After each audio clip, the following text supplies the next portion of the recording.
a lista de presença, mas quem não assinou, a gente pede para assinar na hora de que for sair. As listas vão continuar lá fora, tá bom?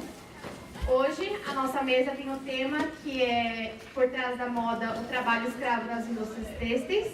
E a gente trouxe os convidados para vocês, que é Andréa Gondim, do MPT, a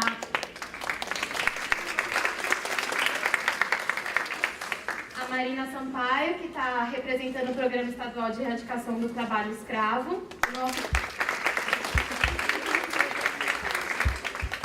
o nosso professor mediador, que é o Leonardo Sakamoto, a Fernanda Simão, do Fashion Revolution Brasil, e a Marina Colerati, do Modifica.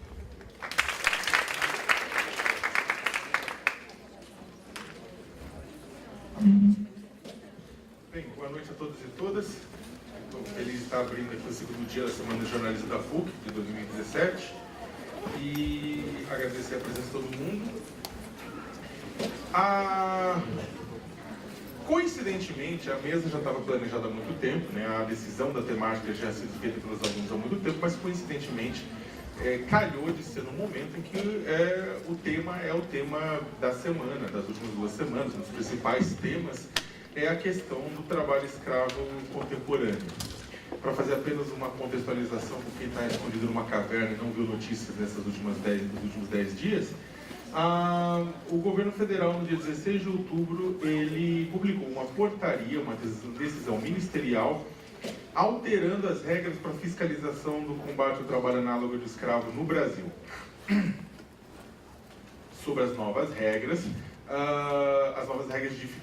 dificultam, né, a libertação de trabalhadores resgatados em situação análoga de escravo e também dificulta a transparência com relação ao combate a esse crime, dificulta a publicação da lista suja do trabalho escravo, que é um cadastro de empregadores flagrados cometendo esse tipo de exploração. De acordo com o Código Penal brasileiro, o artigo 149 do Código Penal, considera-se trabalho escravo no Brasil, né, condições análogas a de escravo, bem, na verdade, trabalho forçado, você ser obrigado a trabalhar em alguma coisa pela qual você não se dispôs, pela qual você foi enganado, que também envolve cerceamento de liberdade, servidão por dívida, né, você ficar atrelado ao patrão devido a uma dívida contraída muitas vezes de forma fraudulenta, condições degradantes de trabalho, que são condições a qual o trabalhador ou trabalhadoras são submetidos, são colocados em condições abaixo da linha da dignidade, pondo em risco sua segurança, sua saúde, sua vida, e jornada exaustiva, que é a pessoa ser obrigada a trabalhar tanto de forma tão intensa que também coloca-se em risco sua saúde, sua segurança, sua vida. Não confundir jornada exaustiva com não cumprimento de horas extras e não confundir condições degradantes de trabalho com trabalho insalubre, precário ou nada desse tipo. Pensando no pior dia de trabalho de vocês, ele não é equivalente ao melhor dia de trabalho das pessoas nessas situações. Nós estamos falando de uma situação criminosa. A Organização Internacional do Trabalho, junto com a Organização Mundial das Migrações e a Walk Free Foundation, divulgaram neste ano uma nova estimativa de que haveriam 40 milhões de pessoas em situação análoga de escravo, incluindo casamento forçado nesse caso, e 25 milhões em escravidão tradicional. Essa portaria colocada no início da semana passada, ela causou um rebuliço porque ela retira do conceito de trabalho escravo 2 dos seus 4 pilares. Ela torna irrelevante as condições de trabalho que se encontram os trabalhadores, retirando fora a necessidade retirando a jornada exaustiva e as condições degradantes como elementos que caracterizam o trabalho escravo. Por quê? Essa portaria ela foi construída, foi escrita de uma maneira bem safadinha, que ela quis mudar a lei, fazer uma troca de conceitos, né? Para você ser flagrado com trabalho escravo até a edição da portaria, ser flagrado em qualquer um dos 4 elementos era suficiente para configurar trabalho escravo. Jornada exaustiva, condições degradantes, trabalho forçado, servidão por dívida, individualmente configurava o trabalho escravo. Só que a portaria define condições degradantes e jornada exaustiva, colocando na definição que para elas acontecerem, essas condições, é necessário também o cerceamento de liberdade. Então, se o cerceamento de liberdade é necessário, é pré-condição para que essas duas características sejam consideradas trabalho escravo, então você precisa ter trabalho forçado junto com condições degradantes ou trabalho forçado junto com jornada exaustivo para ter trabalho análogo de escravo. O governo, assim, ele anula dois dos conceitos, ele anula os conceitos relacionados à dignidade do trabalhador, deixando só os conceitos relacionados à liberdade. Para ser mais exato, a portaria ela é tão obtusa e é tão anacrônica que ela, na verdade, condiciona a existência de trabalho escravo a cárcere privado com vigilância armada. Na prática, só faltou dizer que faltou correntes, né, e chicote.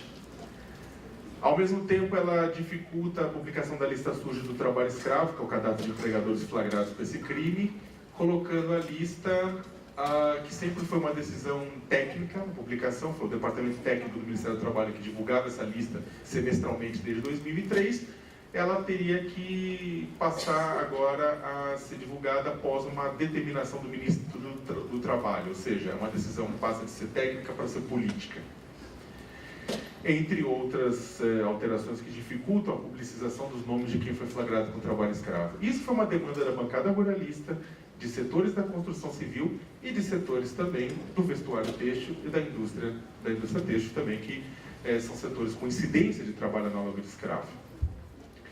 Eu não estou querendo esgotar o tema, porque os nossos palestrantes estão aqui hoje para falar longamente sobre tudo isso, mas hoje aconteceu uma novidade, desde que isso aconteceu, desde a semana passada, dos últimos 7 dias, eu falei 10, são 7 dias,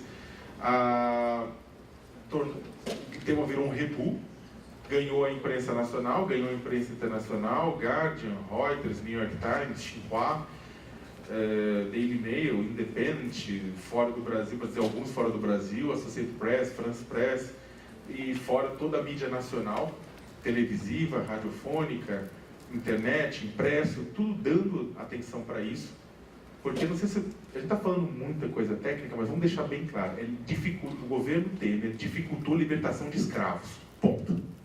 Traduzindo tudo o que eu falei até agora, dificultou a libertação de escravos no Brasil, ponto. Isso não é apenas grave, isso é nonsense. Isso não faz sentido. Em nenhum lugar do mundo isso faz sentido.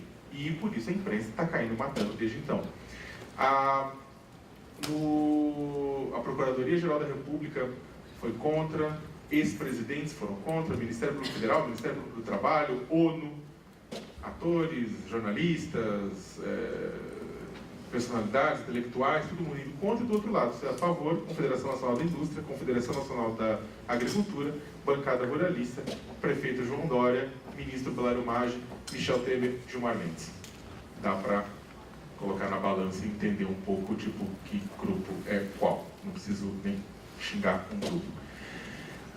E hoje, para finalizar, a ministra Rosa Weber, ela deferiu uma liminar, ou seja, uma decisão provisória, sustando os efeitos da portaria, a pedido, atendendo um pedido do Partido Rede Sustentabilidade, que tinha entrado com uma arguição de descumprimento de princípio fundamental, é isso, né? E aí suspendeu os efeitos da portaria, e as justificativas dela vão ao encontro da justificativa da Procuradora-Geral da República, Raquel Dodge, que há 20 anos atua no combate ao trabalho escravo, dizendo que não se pode ignorar a dignidade do trabalhador. O trabalho escravo não é apenas cárcere privado, é também tratar um trabalhador de uma forma indigna, de uma forma subhumana, de uma forma pior do que um instrumento descartável de trabalho. E agora está em aberto. Não está resolvido o problema, mas está em aberto. E esse é um preâmbulo interessante para a gente poder começar o nosso debate aqui hoje. O trabalho escravo está muito forte, está muito perto da vida de vocês. Vocês vestem trabalho escravo muitas vezes, vocês comem trabalho escravo muitas vezes, vocês se locomovem com trabalho escravo muitas vezes, apesar de não saber. A responsabilidade da gente com a questão do trabalho escravo não é uma coisa distante. E não estou falando porque a maior parte do crime até agora ocorreu em região de expansão agrícola da Amazônia, do Cerrado do Pantanal, e também porque Recentemente começou-se a atuar de forma mais firme na questão do combate ao trabalho escravo urbano, pegando oficinas de costura, como as nossas convidadas vão falar aqui hoje. Mas a responsabilidade sobre a questão do trabalho escravo diz respeito a de que tipo de país a gente quer construir para nós e para os nossos filhos, para as nossas filhas, para as próximas gerações. Quando um país utiliza o trabalho escravo, ele ofende não apenas, ele cria um problema não apenas para a pessoa escravizada, ele cria um problema, ele vai contra um valor que deveria ser defendido pela coletividade, que é a liberdade, que é a dignidade. Enquanto uma única pessoa for escrava no Brasil, o Brasil não pode se considerar totalmente livre por conta disso. Por quê? Porque esse valor máximo que prometemos pela Constituição Brasileira, promulgada em 1988, que também prometemos seguir através da adesão da Declaração Universal dos Direitos Humanos, proclamada pela Assembleia Geral das Nações Unidas em 10 de dezembro de 48, ele simplesmente se dissipa no vazio.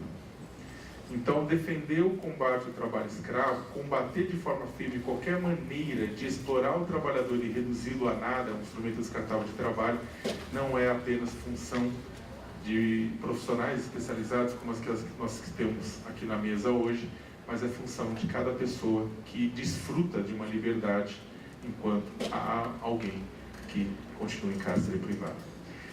E dito isso, queria perguntar para vocês qual que é a ordem, ou é da esquerda para a direita? Eu que escolho, eu não quero escolher. Quem quer começar? Ou quem não quer começar? Eu vou no Winnie, Mine, Mo.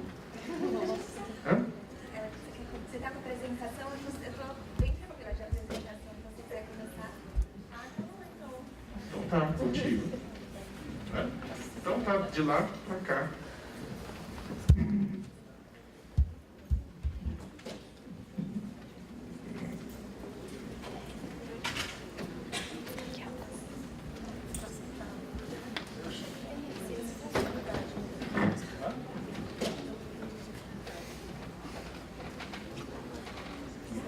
Atrapalha? Deixa eu ficar aqui vocês? Não. Não? Sim? Não?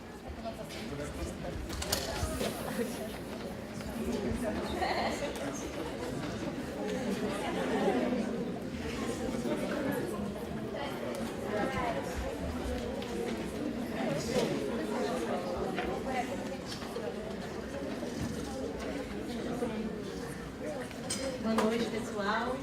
Eu agradeço imensamente o convite para participar desse evento. E eu agradeço a todos aqui presentes, o professor Leonardo Sakamoto, que eu fico super feliz de saber que vocês têm um professor uma estrela dessa grandeza na casa. Uma pessoa extremamente... Nossa. Então, assim, como foi uma coisa um pouco atropelada, eu tinha preparado uma palestra para o pessoal da área jurídica. Como vocês são todos jornalistas, então vou tentar facilitar aí a minha fala e o meu jargão e correr nos 10 minutos e mostrar só en passant, e depois a Marina, que é a diretora de trabalho, vai entrar mais nos casos, mas sobre um pouquinho do que é a atuação do Ministério Público do Trabalho. O Ministério Público do Trabalho, aí eu vou tentar expor rapidamente, é um órgão do Ministério Público da União, então, e que é uma instituição comprometida com a defesa dos direitos sociais indisponíveis dos trabalhadores. Então, a nossa maior luta é contra a erradicação do trabalho infantil e a erradicação do trabalho escravo. E aí começa o joguinho de palavras. Quando eu falo em erradicar, é exatamente aquilo que o Leonardo falou.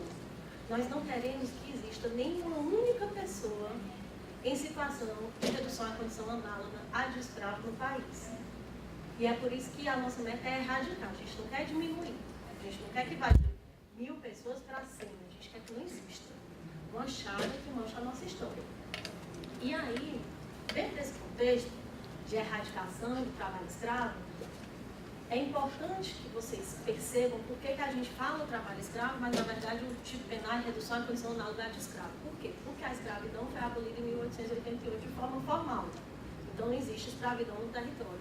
Mas isso é coisa para inglês ver, né? Um jogo de palavras, porque na verdade ela nunca acabou.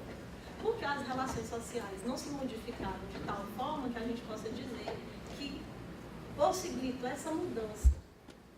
Continuou a haver exploração. Então, na verdade, houve a redução à condição análoga à escravidão. E aí, eu tenho um dado aqui que foi da ONU e que é do Ministério do Trabalho, falando que são 12 milhões de pessoas em média traficadas no mundo, o Leonardo já trouxe outro dado, né?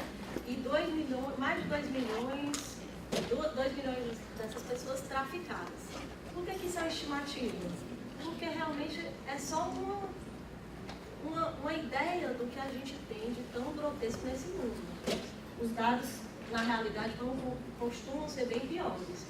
E a escravidão e o tráfico de pessoas são figuras que se entrelaçam.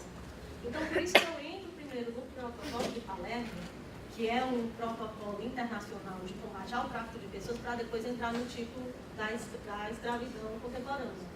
Por quê? O que o protocolo visa proibir?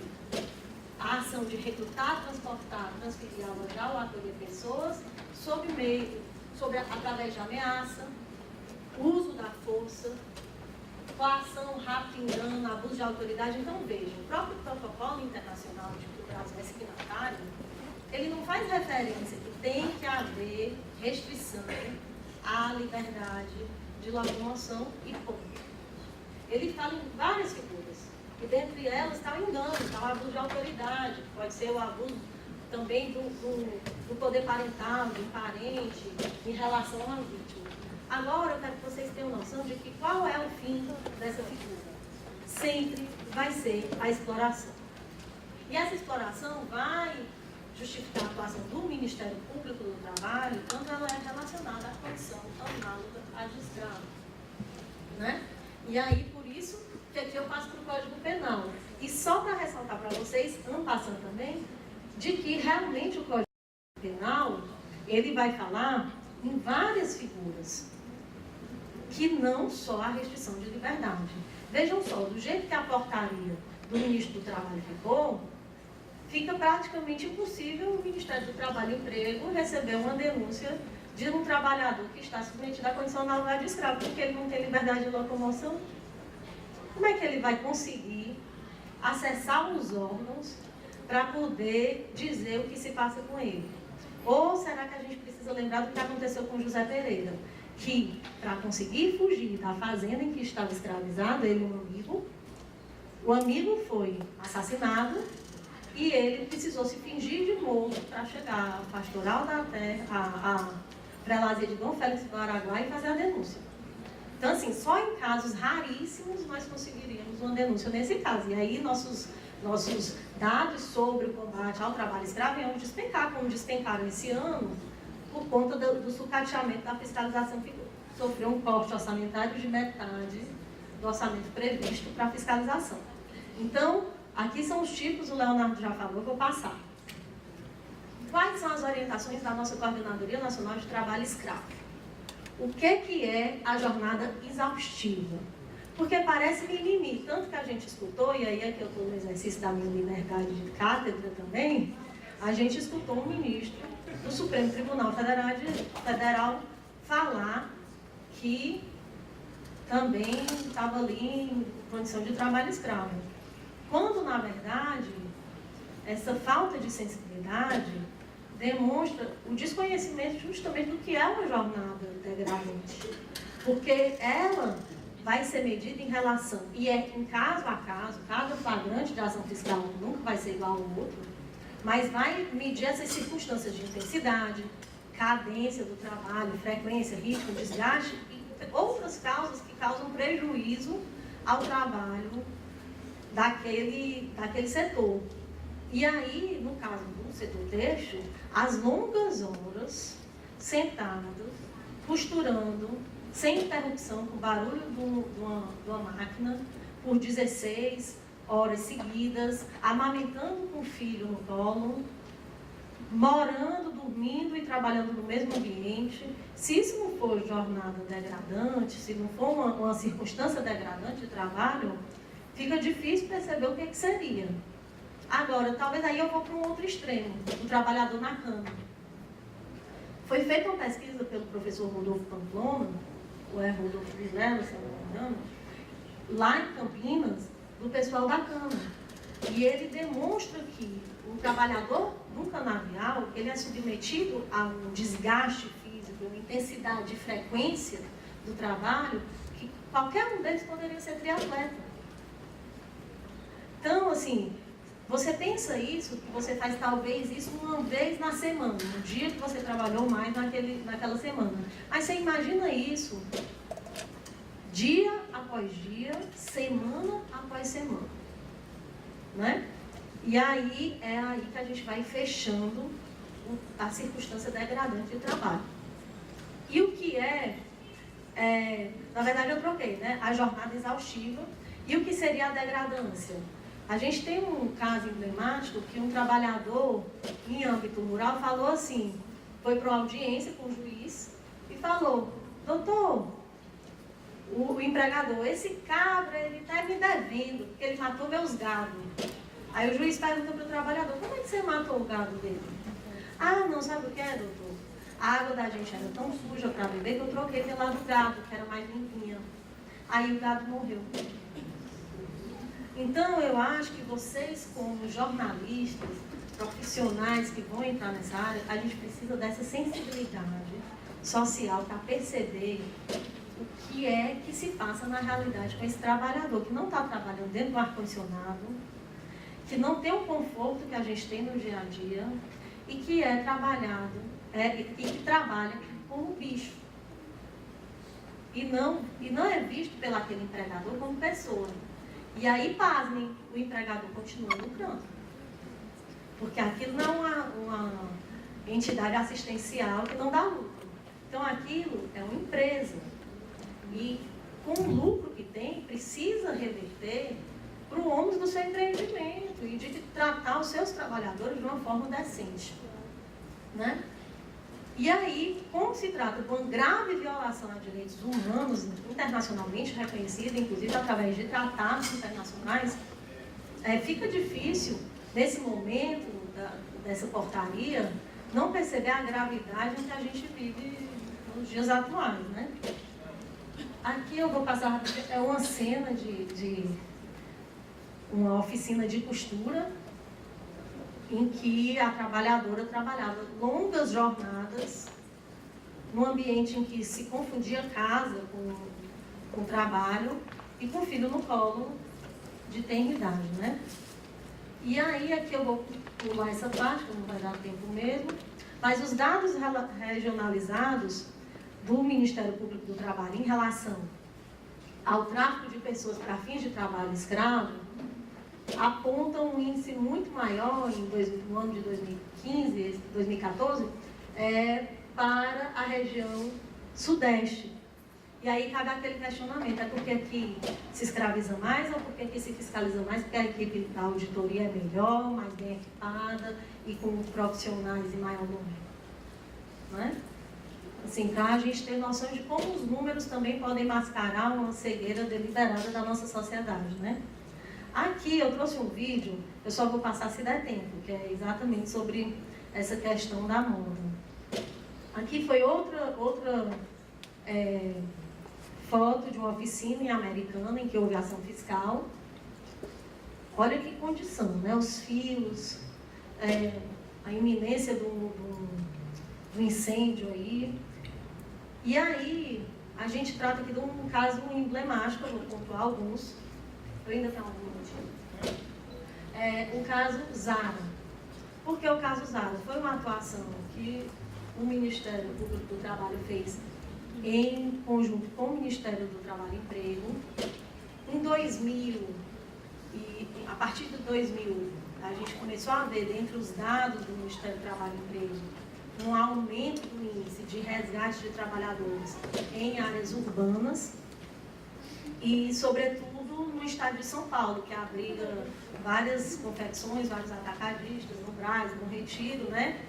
E que, em geral, o que acontecia? Esse produtor passava para confecções que repassavam para oficinas menores a encomenda daquelas peças. Só que um grupo como a Zara, não tem como me dizer que quando ele repassava para uma confecção, que ele contratava sabendo que tinha 2 trabalhadores, num prazo exíguo de 5 dias, a confecção de 2.000 calças jeans, não tem como ele me dizer que ele não sabia que aquela confecção estava repassando aquela encomenda para oficinas quarteirizadas. E aí, cabe a gente aqui refletir uma coisa importantíssima, que é por que a terceirização, que na verdade não é nada mais, nada menos do que a mera intermediação de mão de obra, por que ela é tão danosa para a nossa sociedade e para o mundo como um todo?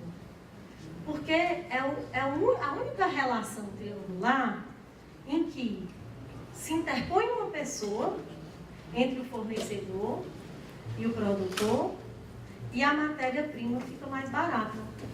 Porque assim, eu não sei vocês, mas quando você vai comprar uma calça na loja do shopping, é um preço. Aí você procura na mesma loja lá no centro, fica mais barato. Acabou? Nossa. E aí, quando essa loja é comprada lá no outlet, ela fica mais barata ainda, né? Certo. Então, isso é vantajoso para todo consumidor. Mas e o trabalho humano? Como é que pode, na hora que entra uma terceira indústria, que deveria ficar mais caro, porque entrou um terceiro, por que fica mais barato? Então, esse rebaixamento dos padrões salariais, ele se faz à custa dessa terceirização, que precisa ser combatida, porque é uma mera intermediação de mão de obra, sobretudo nesses casos, em que a empresa dita qual é o tecido, dita qual é a padronagem, dita qual é o corte, diz quanto vai ser produzido por dia, quanto ela aceita pagar na peça, qual é. Isso aí é um controle total, ela só fez tirar de dentro da empresa dela. E aí é brutal o efeito em toda a cadeia. E eu acredito que nós possamos modificar um pouquinho dessa realidade através disso, desse consumo consciente, dessa, que aí a fala da Fernanda, né? De a gente perceber tudo que está por trás daquele produto de R$ 9,99. Né? E aí, no caso Zara, gente, a Zara é uma o grupo têxtil da Zara Inditex, ela teve um lucro líquido desse primeiro semestre de 1,36 bilhões de euros. Ela lucra. Ela não é aquele micro, pequeno empresário, empreendedor individual, que nem teria condição de ser um empreendedor individual, que está sendo explorado, não. Ela lucra. Ela dá lucro. Ela não pode tratar os trabalhadores dela dessa forma. Porque isso aqui não é filantropia, tratar um ser humano como um ser humano, reconhecendo a dignidade dele. E é por isso que é uma luta bem desgastante do Ministério Público do Trabalho, ainda mais no momento em que os direitos mais básicos dos trabalhadores são negados, e são negados diuturnamente. Porque tem um levantamento que diz que mais de 50% dos cidadãos ainda acessam à Justiça do Trabalho só para receber salário atrasado, rescisão e férias que não foram concedidas. Então, o trabalhador brasileiro, ele ainda está lutando pelo básico. E no momento em que se rebaixa mais esse patamar de direitos dos trabalhadores, né? Recentemente, ela já tinha firmado um termo de ajuste de conduta, então não precisou chegar... aliás, estava sendo acompanhado no primeiro termo de ajuste de conduta, foi constatado pelo Ministério do Trabalho e Emprego, através de uma ação brilhante, que havia o descumprimento, e foi firmado um novo TAC aditivo agora, de compromisso, inclusive com responsabilização pela cadeia produtiva, quando for constatado trabalho em condição de análise de escravo e trabalho infantil, que ainda acontece também. Outras empresas que foram flagradas, né, da LU, 775, CAP, Marisa, CIA, pernambucanas, em que recentemente houve uma condenação considerando a responsabilidade direta das pernambucanas e a confirmação dessa decisão no tribunal. E é isso, o MPT, em todos esses casos, além de todos esses direitos dos trabalhadores, básicos, mínimos, de salário mínimo, de jornada de 8 horas diárias, 44 semanais, buscou a formalização dos vínculos, sobretudo dos bolivianos, dos imigrantes que custearam o preço de passagem, de máquinas, para montar essas oficinas, né? Esse aqui foi um trabalho do Ministério Público do Trabalho, com seus parceiros, mostrando que o trabalho escravo está mais perto do que a gente imagina, né? E aqui, só para mencionar, não passar a portaria, houve uma recomendação. Por que a portaria é tão absurda? Porque esvazia o tipo penal. Então, uma portaria não tem um condão, ela tem só que falar, explicitar o sentido da lei, ela não pode extrapolar a lei, e ela extrapolou. Código Penal, acordos internacionais com a OIT, tratados internacionais, e condicionou uma coisa gravíssima, mal ferindo o princípio da transparência, ela condicionou a publicação da lista suja a um ato que deixou de ser técnico dos fiscais do trabalho, que iam lá e constatavam uma situação de condição laboral de escravo, para passar a ser um ato político do ministro do Trabalho, que vai dizer se a empresa deve ou não ir para a lista suja, né? E aí houve uma recomendação do Ministério Público da União, do Ministério Público do Trabalho, do Ministério Público Federal, recomendando que o ministro revogue em 10 dias essa portaria. E hoje, a notícia do dia é que a Rosa Weber concedeu a liminar para suspender os seus efeitos, né? A portaria é essa, não dá para ver aqui bem direitinho, mas está aqui restringindo a ação dos auditores, que precisa ir com Polícia Federal, fazer BO, não basta mais só o auto de infração, precisa esse cerceamento do direito de locomoção. E aí o que é gravíssimo? No caso Brasil Verde, em que houve uma condenação, um estabelecimento de uma condição da Corte Interamericana dos Direitos Humanos para que o Brasil não retrocedesse nas suas práticas que eram sempre elogiadas, inclusive pela Organização Internacional do Trabalho, com boas práticas contra o trabalho escravo, para que o Brasil não retrocedesse nesse combate à escravidão, né? E nessa decisão da Corte Interamericana, ela fala que prescinde de limitação à liberdade de locomoção. Então, assim, a gente vê o quanto é grave a conduta do governo brasileiro nesse momento. E é isso, gente. Desculpa extrapolar o tempo, obrigada. E o Ministério Público está aí para isso. Oi? Dá para passar aqui, daí já fica... Tá, pode.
Quando a gente olha e vê as imagens, tudo mexe com a gente, né? Não sabia que isso acontecia no Brasil.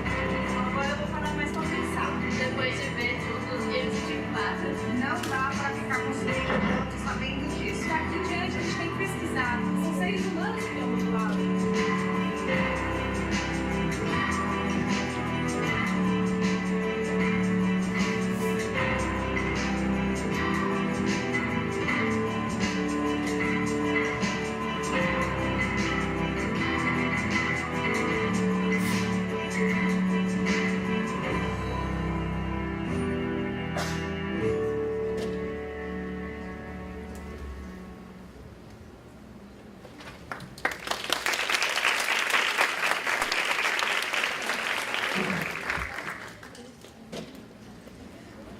boa noite.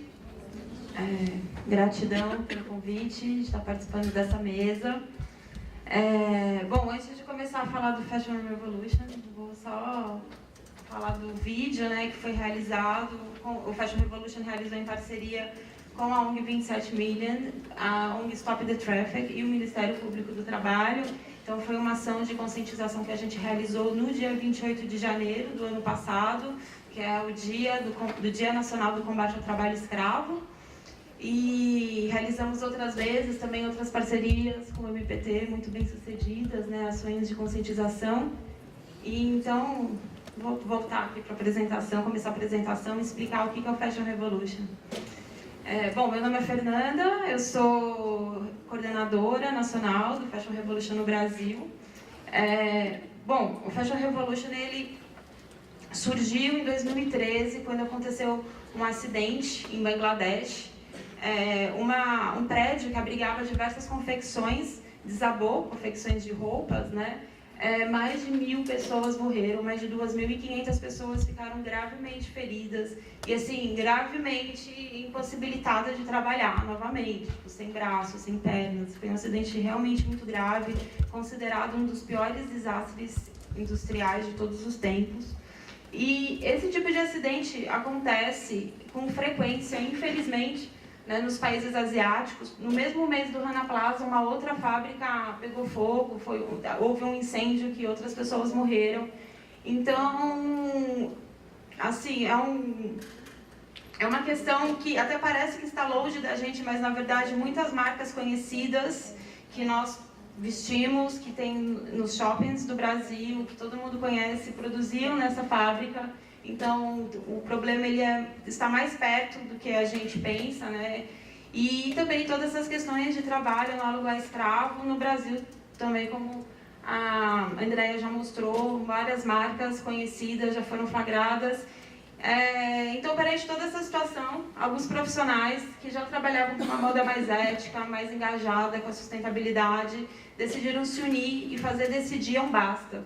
Assim foi criado o Fashion Revolution. Esse dia do acidente ficou marcado como Fashion Revolution Day. A campanha começou com um mote da pergunta: quem fez as minhas roupas? Porque o Fashion Revolution acredita que as pessoas, eu gosto de falar consumidores, né? Mas nós, indivíduos, temos que nos reconectar com quem fez essas roupas, olhar para trás mesmo. Como o professor Sakamoto disse, que a gente veste trabalho escravo, a gente come trabalho escravo. Então, assim, a gente precisa realmente parar, abrir a nossa mente, a nossa consciência, ver o que está por trás, quem são essas pessoas, como essas roupas foram produzidas, aonde elas foram produzidas, né? E começar a se questionar, porque existem marcas que sabem quem fez as roupas, que tratam bem seus funcionários, que prezam por um trabalho ético, da mesma forma que existem outras que não fazem isso, nem tem muita intenção de fazer. Então, o movimento ele começou mais com uma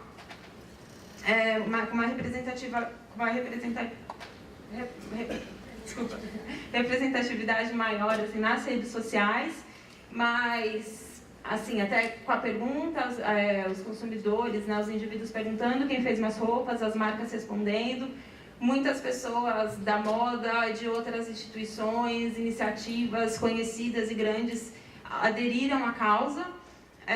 O movimento hoje está presente em 92 países. O movimento também chama a atenção da questão ambiental, né, dos impactos ambientais da moda. Então, se sabe que a indústria da moda é uma das que mais polui. Existem diversos números que são bem chocantes, como 26 toneladas de resíduos têxteis vão parar em aterro sanitário por dia só em São Paulo. Então, assim, é um número muito chocante. E assim, então, levantando todas essas questões dos impactos ambientais, dos impactos sociais, o Fashion Revolution quer levantar essa consciência, sensibilizar todos nós, todas as marcas, todos os consumidores, todas as indústrias, as mídias, para falar sobre ética, justiça, ecologia e sustentabilidade, né, na forma que se produz, que se consome, que se descarta roupas. Bom, o movimento, então, acontece mais forte, de uma maneira mais forte em abril, que é o mês do acidente. Aqui eu tenho alguns dados da campanha deste ano.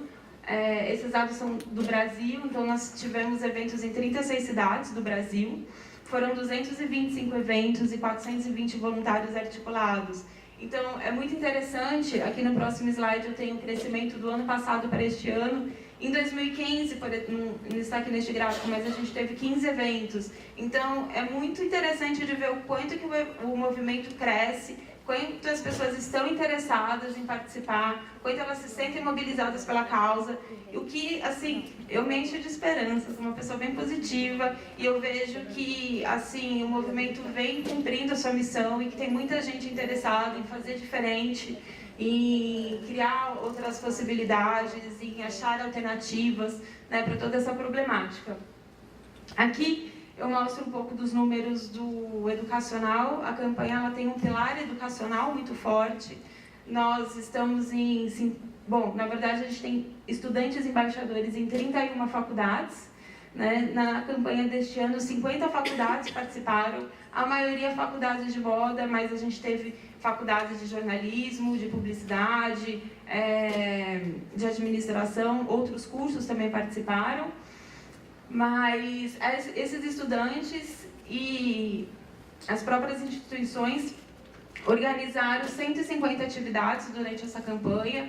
Então, aqui no próximo slide eu também trago um comparativo do ano passado, o quanto o movimento cresceu. E é muito legal a gente ir nas faculdades, a gente levar os filmes para as faculdades, levar esse discurso, porque, assim, realmente é uma nova geração que já está tendo a oportunidade de falar sobre isso em sala de aula. Assim, eu lembro que quando eu fiz moda na Santa Marcelina há 10 anos e não se falava de nada disso. E hoje, assim, eu já fui na Santa Marcelina muitas vezes falar sobre isso. Então, é uma oportunidade mesmo. Os alunos, os estudantes, eles estão cada vez mais engajados e mais preocupados em lutar por causas mesmo, achar um caminho com propósito. Então, o resultado tem sido bem positivo. E um pouco da mídia também. Para a gente é muito importante estar na mídia, porque nós queremos falar com todos. Todos consomem roupas, todos usam roupas, então todo mundo precisa ter essa consciência. Não só os estudantes de moda, o nicho que está mais conectado com um consumo consciente, né? Mas com todo mundo. Então, este ano a gente teve um alcance maior da mídia. E alguns números de redes sociais. Tudo isso acontece de forma orgânica, o movimento ele acontece sem nenhum dinheiro. Agora, na verdade, este ano a gente está finalizando o processo de oficializar como uma ONG. Então, a partir do ano que vem, vai ser o Instituto Fashion Revolution Brasil, que vai facilitar algumas articulações. Mas até agora, tudo isso é realizado com o esforço das pessoas envolvidas mesmo, de trabalho voluntário e muito apoio e colaboração. E aqui para finalizar, os 4 pilares que nós trabalhamos, o da comunicação nas redes sociais, através do blog, da newsletter, aproveitando que a gente está numa sala de jornalismo, né? Quem quiser colaborar, entre em contato com a gente tem muito espaço para colaboradores, o movimento ele é feito só por colaboradores, por pessoas que acreditam, então quem tem textos que quer compartilhar, quer ajudar, procura a gente, sempre muito bem-vindo. Assim, toda ajuda é bem-vinda. O nosso pilar educacional, como eu disse, a gente vai muito em faculdades, faz workshops, debates, eventos assim para educar mesmo, às vezes com temas específicos, ações como a Andréia mostrou, a ação que a gente realizou em parceria com o MPT, outras parcerias com o MPT, como eu disse, já foram realizadas. Então, ações para sensibilizar, exibição de filme, a gente fez o lançamento do The True Cost no Brasil. Agora, em novembro, já fica o convite, a gente vai fazer o lançamento no dia 22 de um filme chamado Blue River, que fala sobre o impacto ambiental da moda. E a parte de conteúdos, né? O Fashion Revolution Global, que fica sediado lá em Londres, realizou o Fashion Transparency Index, que é um índice de transparência das marcas. Eles fizeram um levantamento da transparência de 100 marcas globais, 100 grandes marcas globais. 2 nacionais entraram, foi a Pernambucanas e a Renner. Então, quem quiser dar uma olhada neste relatório, ele está disponível para download no site. A versão em português ela está sendo finalizada. Eu acredito que até semana que vem esteja a versão em português, mas em inglês já está lá disponível. É bem detalhado e faz essa comparação mesmo. Quais marcas são mais transparentes, aonde, em quais pontos, né? E, bom, outras pesquisas e cartilhas estão sendo planejadas para a gente começar a trabalhar com mais eficiência neste pilar do conteúdo. Aqui as nossas redes sociais, então convido vocês também para irem nas nossas páginas, gostarem. Quem quiser participar da campanha, pergunte, entre na rede, entre nas suas redes, pergunte para a marca que você gosta, que você veste, quem fez minhas roupas. Hashtag Fashion Revolution. A gente acredita que se a gente ficar pressionando as marcas, elas respondem. Tem marca que responde mesmo. Tem marca que não responde, mas tem que responder, então a gente tem que perguntar mais. E a gente acredita que é isso. Tudo começa com essa pergunta, com essa transparência e fazer esse caminho de volta, né? Para erradicar, como a Andrea falou também, para a gente vestir roupas que não tenham um trabalho análogo ao escravo por trás. Então, eu acredito que é isso, por enquanto. Nem sei quanto tempo eu falei.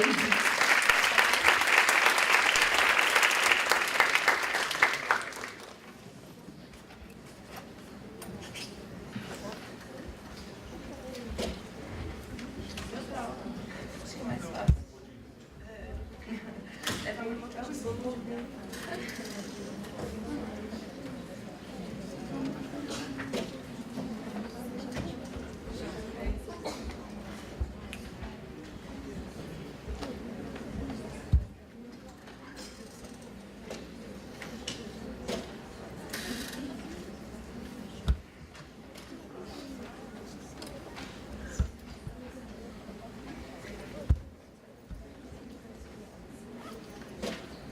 Oi, gente, boa noite. Eu sou Marina, do Ministério do Trabalho. Vim aqui representando o Grupo de Combate ao Trabalho Escravo da Superintendência Regional do Trabalho aqui de São Paulo. Agradeço imensamente o convite por estar aqui com vocês hoje. Sou grande fã do Leonardo, estava falando isso para ele, acho o trabalho dele incrível, então é uma felicidade realmente bem ímpar de estar aqui falando com vocês, grupo de jornalismo. E sobre a mediação dele, né? Não poderia começar a apresentação, a minha fala, sem falar um pouco do contexto, né?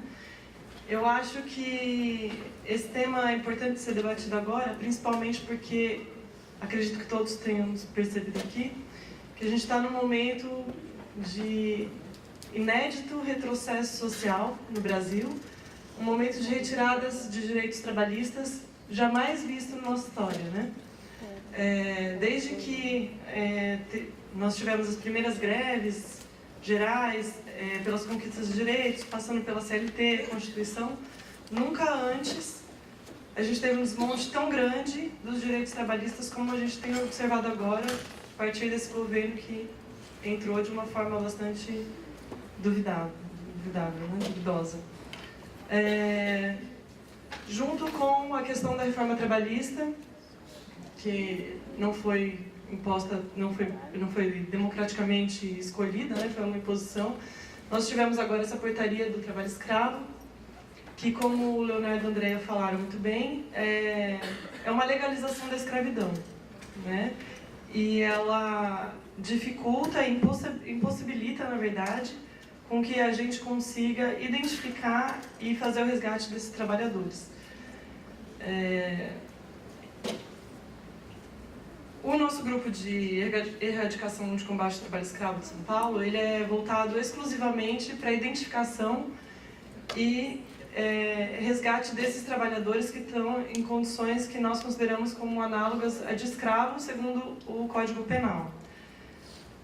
Então, vocês imaginam o tamanho do problema que é a partir do momento que a gente não tem mais uma conceituação do que é o trabalho escravo, né? Quer dizer, a partir do momento que essa portaria retira os conceitos do trabalho escravo, a gente não tem mais como chegar até esses trabalhadores e efetuar os resgates. Acho importante dizer aqui que teve essa suspensão dos efeitos da portaria, porém existem outras leis tramitando no Congresso que visam justamente a regulamentação do conceito para fazer com que o conceito seja esse da portaria, ou seja, não tem mais trabalho escravo no país. Trabalho escravo seria só aquele no qual o trabalhador está sem a liberdade de ir e vir, né? Sem liberdade de locomoção. Então, assim, essa briga pela revogação da portaria é uma das nossas brigas, né? Nós ainda temos que continuar porque ainda tem todo um ataque vindo aí com relação às leis mesmo, projetos de leis. Primeiramente, também lembrar que esse ano é o ano do centenário da greve de 17. Ela foi feita numa indústria têxtil, liderada por mulheres trabalhadoras, né? E que reivindicavam justamente melhores condições de trabalho, melhores jornadas e salários mais dignos. Ou seja, né, a gente está vivenciando hoje, 100 anos depois, uma condição totalmente inversa, ou seja, a gente conseguiu com muita luta, com muito suor, conquistar esses direitos que foram pleiteados, reivindicados nessa época, 100 anos atrás, mas hoje a gente observa todo esse retrocesso novamente com a questão da reforma trabalhista, retornando às longas jornadas, retornando à precarização do trabalho e às condições de trabalho degradantes, sendo legalizadas. De lá para... O que eu acho importante dizer também é o seguinte, que a questão do trabalho escravo, aí, quer dizer, não sei se é muito uma questão de opinião, mas para mim a questão do trabalho escravo é uma questão muito característica do capitalismo, né, do sistema capitalista de produção, certo? Isso pode ser respaldado pelo fato de que a escravidão hoje ela é 30 vezes mais lucrativa do que a escravidão nos tempos antigos. Ou seja, o sistema de produção ele vai se reestruturando de forma com que os capitalistas, os produtores consigam manter a lucratividade dos seus negócios, né? Isso a gente verifica também na prática com a mudança do modo de produzir. Ou seja, se antes tinham as grandes indústrias têxteis, hoje o que a gente observa, como a Andrea estava dizendo, são as cadeias produtivas, nas quais a gente vê que a marca, por exemplo, essas grandes marcas pernambucanas, Marisa, mesmo Zara, Gregory, várias outras que já foram flagradas com o trabalho escravo, elas não têm sequer um empregado direto, né? Você vai ver, você não encontra nenhum empregado registrado. Isso significa que com essas conformações do sistema capitalista, ela vai modificando todo o sistema produtivo de forma que o trabalho ele se modifica e a gente tem que modificar nossa atuação junto para conseguir verificar onde estão esses trabalhadores, quem é responsável pelo trabalho deles, né? Como que a gente vai manter uma dignidade nesse trabalho.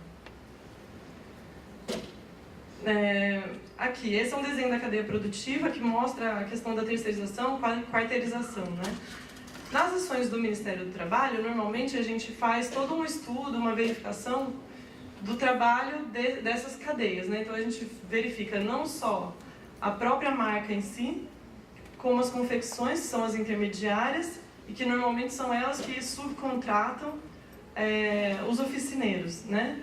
E os oficineiros subcontratam os oficinistas. Então, assim, tem toda uma cadeia e às vezes você chega ali na oficina e você tem que fazer todo um trabalho de voltar para ver da onde surgiu e para quem que essas pessoas estão trabalhando.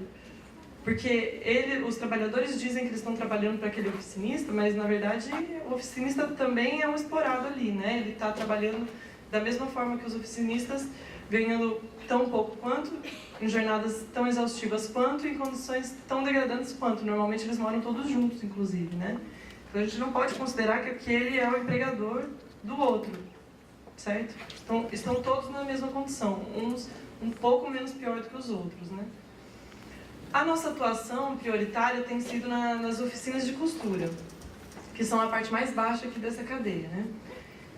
E essa, por exemplo, é uma fotografia de uma oficina na qual a gente fez uma ação de resgate de trabalhadores.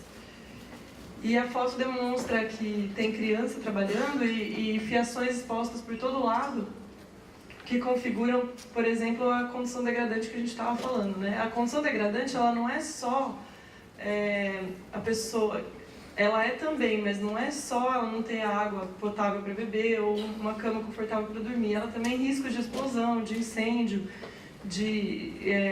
queda, enfim, qualquer outro risco que a pessoa tenha de se machucar ou de sofrer algum acidente ou mesmo morte no trabalho, como já aconteceu também.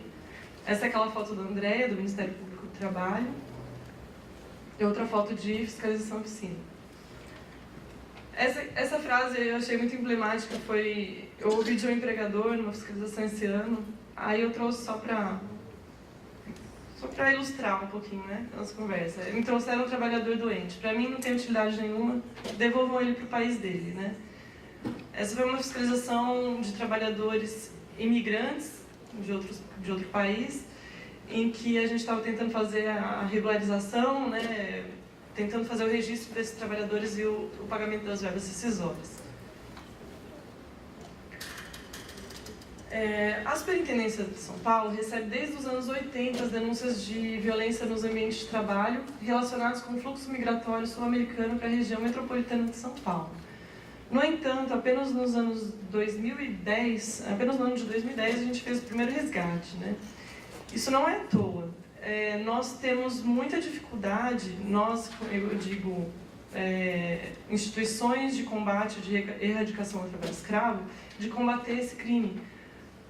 Por quê, né? A gente tem muitos entraves sociais e políticos. É difícil para as pessoas aceitarem que existe esse trabalho escravo no meio urbano. Elas acham muitas vezes que isso acontece no meio rural e sob determinadas condições, por exemplo, quando não tem onde dormir e dorme no pasto e tal. Mas no meio urbano também acontece, principalmente no setor têxtil, a gente tem observado muito desde os anos 80. E o que é, né, esse trabalho análogo ao do escravo no setor têxtil? A gente observa muito trabalho forçado.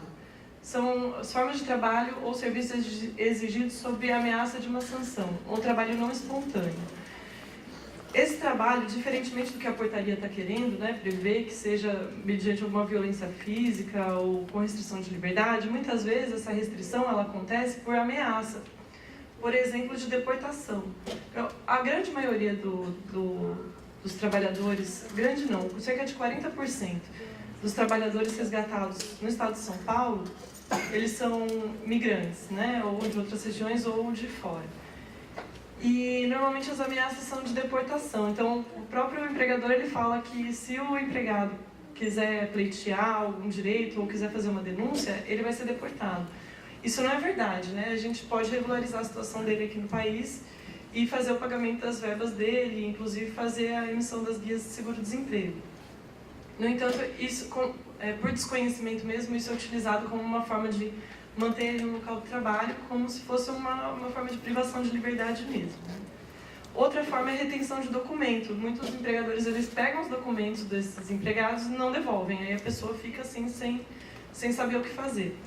Essas pessoas elas vêm de fora normalmente e então elas ficam numa situação de vulnerabilidade, né? O que significa isso? Significa que elas vieram muitas vezes sozinhas, desacompanhadas de algum familiar. E elas estão longe das suas casas, longe da sua família privada de convívio social e familiar, e elas não têm para onde correr. Então, isso causa uma situação em que elas ficam vulneráveis a qualquer condição que seja imposta a ela aqui, né? E isso facilita muito com que elas sejam exploradas no trabalho. As condições degradantes de trabalho são aquelas que desrespeitam a dignidade humana e dizem respeito aos desrespeitos aos direitos fundamentais do trabalhador. O tratamento do trabalhador como objeto e não como sujeito de direitos. Essas condições degradantes, elas podem ser de várias formas, né? Como eu estava dizendo. Não só a questão da água em si, ou da saboneteira, né? Como o ministro divulgou aí, que teve um resgate de trabalhador por conta de não ter a saboneteira e o suporte para a toalha no banheiro. Não, é muito mais do que isso, né? Esses são alguns poucos elementos, mas é muito mais do que isso. É a pessoa não ter um lugar para dormir, um lugar para comer, um lugar de vivência. Ela ter que morar em habitações coletivas junto com outras famílias, privada de uma, como se diz? Privacidade, isso, de uma privacidade no convívio com ela mesma ou com o seu marido e sua esposa, né? Muitos dividem quartos com outras famílias. E a questão também dos perigos de explosão e de objetos inflamáveis no local de trabalho, tudo isso configura uma condição degradante de trabalho.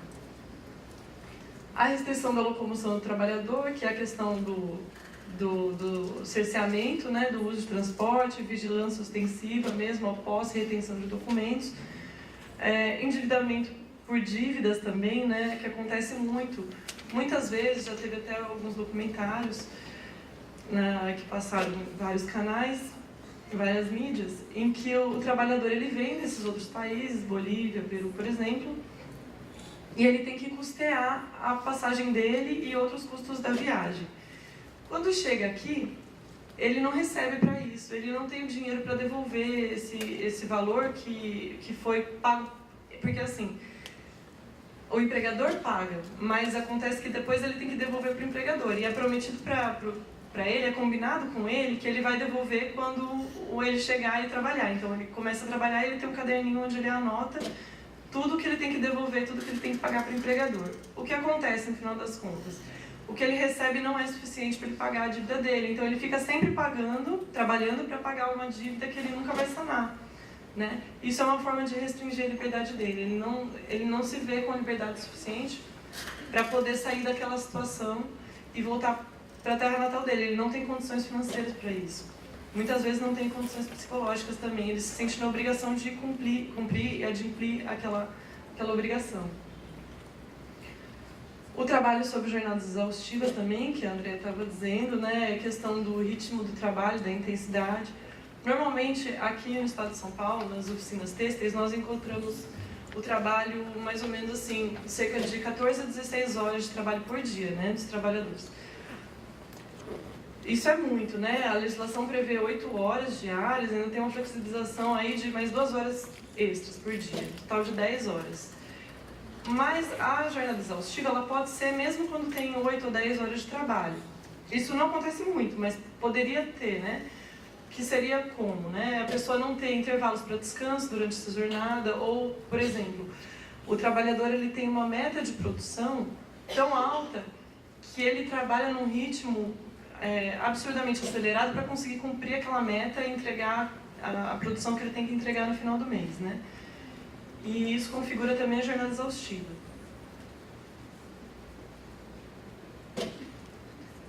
A maior parte das denúncias que a gente recebe em São Paulo são referentes a oficinas de costura. E em 2005 iniciou-se na área urbana as primeiras inspeções com olhar voltado para o trabalho escravo, né? Em 2010 foi o primeiro resgate de trabalhadores. Esse caso foi bem interessante, porque foi assim, o próprio governo, né? Estava submetendo os trabalhadores à situação análoga de escravo. Foi uma questão de licitação aberta pelo governo federal, terceirizou a questão de terceirização novamente, né? Para a confecção dos coletes usados pelos técnicos do IBGE. E daí a inspeção foi lá e constatou que os trabalhadores estavam trabalhando em jornadas de 15 horas, né? Em condições degradantes, jornada exaustiva, com restrição da liberdade, por aqueles meios que a gente conversou aqui anteriormente. Depois, em 2011, teve o caso das pernambucanas. Também tinha jornada exaustiva, viviam em condições insalubres e eles viviam para quitar as dívidas ilegalmente contraídas, né? Esse caso foi bastante significativo, né, também, além da Zara, porque ele gerou bastante comoção e teve apelo social, né?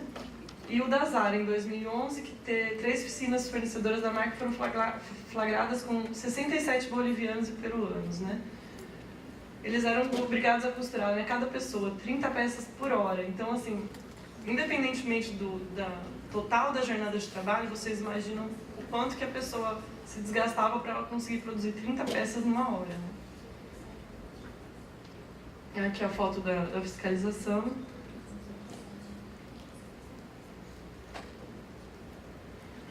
E essa é a questão da cadeia produtiva, né? Em todas essas fiscalizações que foram apresentadas, em grande parte das demais fiscalizações, é observado que as marcas, elas passam a produção para as confecções, que depois passam por esses oficinistas, visando sempre a redução do custo, né? Esse é o objetivo central sempre, é redução do custo, acumulação de lucro, né? Então, a questão é, né, que essa acumulação de lucro e essa redução do custo, ela é feita às custas do trabalhador, feita a custo de trabalho humano. Esse é o ponto central, né? Então, a gente vê muitas vezes que não importa se a peça, lógico, tem um significado isso, mas a peça pode ser de R$ 9,99, mas ela pode ser de R$ 799 e pode ter trabalho escravo mesmo assim, né? No caso recente que a gente fez, inclusive, com o Piero, da Repórter Brasil, foi muito interessante, porque a gente viu lá, a gente perguntou para o trabalhador quanto que ele ganhava, né, pela peça, e era alguma coisa como assim, vou dar um exemplo, era R$30 que ele recebia. Só que ele ficava, na verdade, com 10, né? Porque normalmente eles ficam com 1/3 do valor, porque os outros 2/3 são utilizados para pagar moradia e alimentação. Então ele fica com 1/3 do valor da peça. Então, assim, a peça que ele estava fazendo, ele ganhava R$10.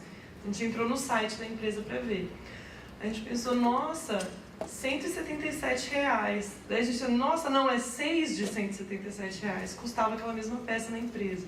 Então, assim, é muito lucro, né? Em cima de muito trabalho humano, muito suor, muita degradância e muita escravidão. Esse aqui é um gráfico dos trabalhadores alcançados nas ações fiscais aqui em São Paulo. Aí eu queria chamar a atenção, gente, estou terminando, acabou meu tempo, mas um minutinho só. Queria chamar a atenção para o declínio, né, de 2013 para 2016. O declínio no número de ações fiscais, consequentemente no número de trabalhadores resgatados de condições análogas a de escravos. E os valores pagos na rescisão, a título de indenização, né, pelas verbas rescisórias, etc., também chama a atenção para o declínio aqui, ó, para 2016. O último aqui é o compilado, né? Então, se vocês verem, a gente consegue fazer retornar um valor significativo para esses trabalhadores. Porém, tem tido um declínio grande. E chama a atenção para o porquê desse declínio, né?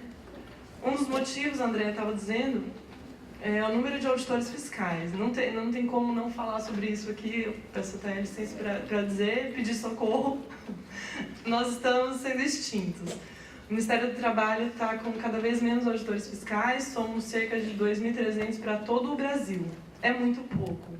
É muito pouco. Nós não temos como fazer o resgate, a gente não tem como chegar nesses trabalhadores, porque a gente simplesmente não tem pessoas que cheguem, né? E isso se deve à falta de concurso público. Não é interesse do governo que haja auditor fiscal do trabalho, por isso não é aprovado concurso público, e quando aprova-se mais ou menos 100 vagas, que não é suficiente nem para cobrir o número de aposentadorias do ano todo, sabe? Segundo a OIT, se eu não me engano, o número de auditores fiscais deveria ser cerca de 6 mil para todo o Brasil. Então, a gente está muito aquém. Outro motivo, né, para essa queda bastante significativa é as nossas condições de trabalho. Não temos condições de trabalho no Ministério do Trabalho, né? Não temos carro oficial, não temos segurança, não temos... Muitas vezes a gente não tem papel para imprimir os autos de infração, né? A gente depende muito do Ministério Público do Trabalho, acordos, taxas, etc. Então a situação tem sido um pouco difícil. E o terceiro motivo, e o mais importante que eu trago aqui para vocês, é a questão do enfrentamento político, né? A gente tem muito entrave político para fazer o nosso trabalho. E aí a gente retorna talvez o tema principal aqui de hoje, que é a Portaria 1129, que é o nosso entrave político da vez, né? Então, assim, se desde sempre a gente tem tido entraves políticos para conseguir chegar nesses trabalhadores, identificar a questão do trabalho análogo de escravo e efetuar os resgates, agora a gente sofre um ataque muito maior, que é esse entrave de a gente ter uma insegurança jurídica, de não saber se a gente pode ou não fazer esses resgates, porque tem uma portaria ilegal, mas que ao mesmo tempo vincula a atuação, né? Então, chamar atenção para essas questões políticas. E finalizar, né, dizendo que, mais uma vez, eu agradeço por estar aqui e fazer um chamado para vocês que acho que todos devem ter percebido que não estamos num momento em que há muito diálogo, né, social. Os trabalhadores e a sociedade não está sendo chamada a opinar sobre questões que nos dizem respeito, como a reforma trabalhista, como a reforma da Previdência, como a questão do trabalho escravo. Então, acredito que seja o momento da gente se conscientizar e se posicionar acerca do enfrentamento que a gente tem que fazer sobre essas questões, sobre a retirada de direito, e nos posicionar firmemente em favor de direitos sociais, direitos humanos. É isso.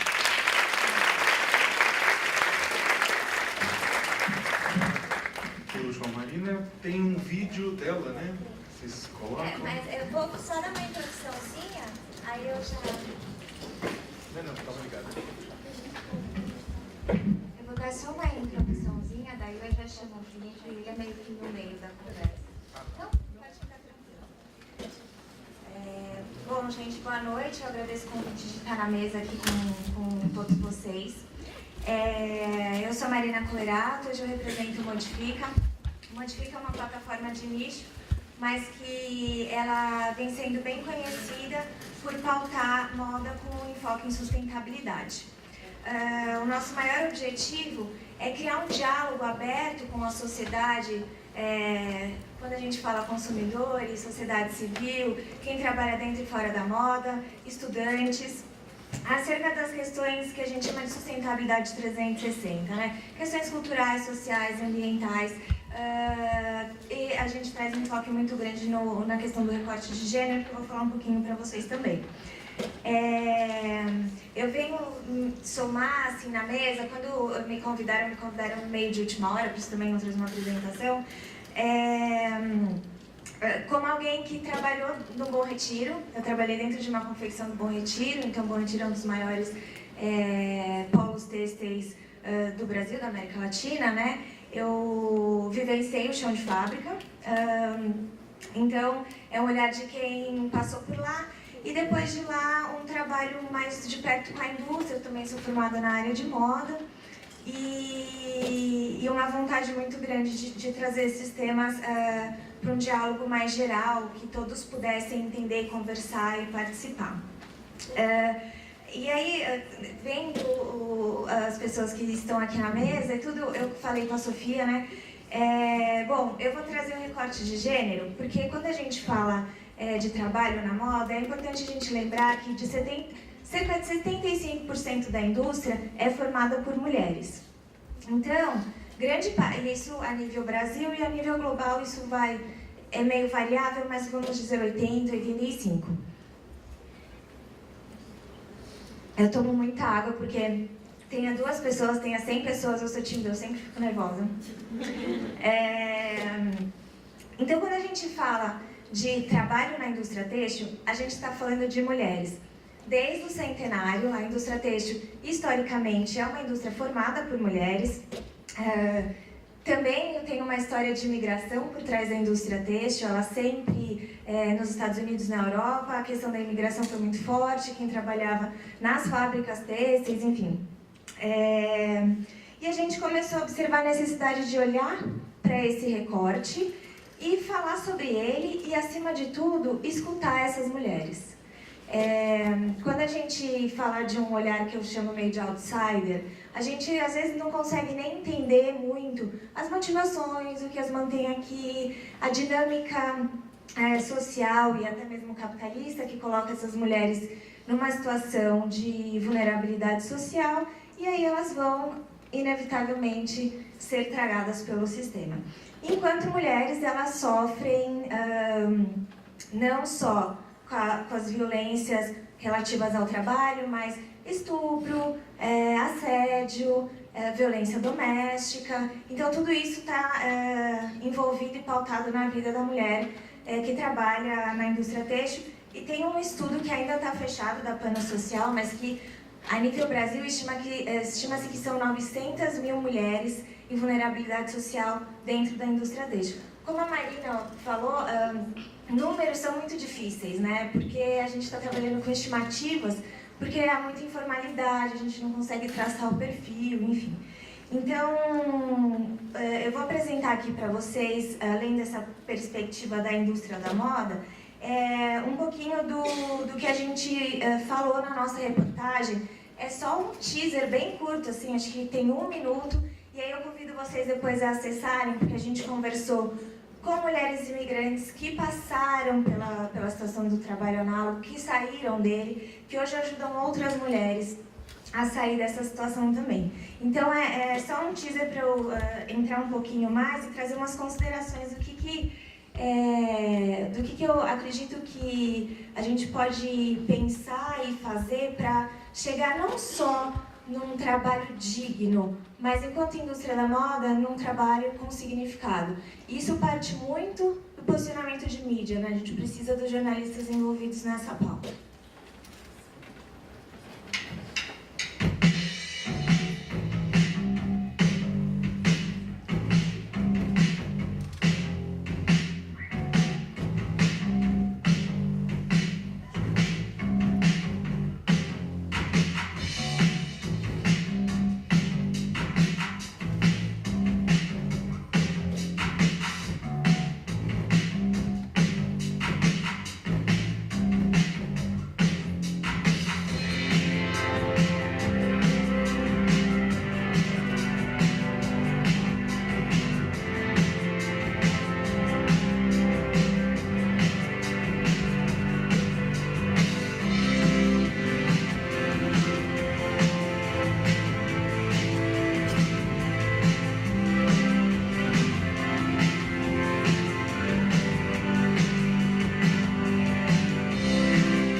Bom, então a gente resolveu fazer esse recorte e ouvir as mulheres para entender um pouquinho o que acontecia, né, na mente delas mesmo. A gente não tinha esse... Eu pesquisei bastante, eu venho me dedicando às questões de gênero na indústria já há um tempo e eu sentia um pouco de falta de ouvir a voz delas e o lugar delas e o que acontecia para além do trabalho, né? Quando a gente vai numa oficina, que é a oficina casa, a exploração ela se acumula, ela se sobrepõe. Mulheres exercem mais ou menos 4 funções, elas são mães, cozinheiras, faxineiras, costureiras, dentro das oficinas.